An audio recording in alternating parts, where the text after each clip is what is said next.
Speaker, we need also to think about what you have aggregated in terms of the quality, in terms of how clean it is.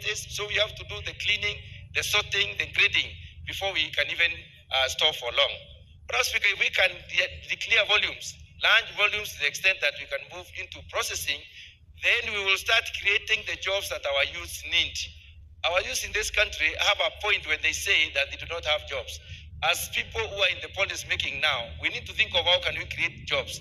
The easiest way to create jobs is to embark a lot more on agricultural production and productivity, and therefore aggregation, which will lead to transformation. And that transformation will create very many jobs in this country. Madam Speaker, agriculture is not very interesting and is not taken up by youth a lot. And the reason is that it is laborious. The youth of this country can take up agriculture if they were allowed to have mechanized agriculture. And we cannot mechanize a lot on smallholder. So we must consider making our farms large. And the only way we can make our farms large is by starting aggregation and therefore talking to our people to work together. Madam Speaker, if you go to some of the advanced economies like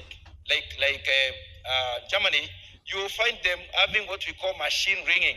Not everybody has a machine or tractor, let me say, and they implement, but they hire these tractors across the village.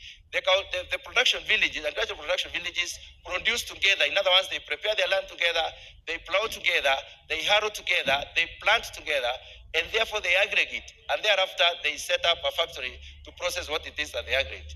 Madam Speaker, when it comes to foreign direct investment, our investment proposals are not a lot more in declaring the produce, the amounts of produce and the quality of produce and where this produce is.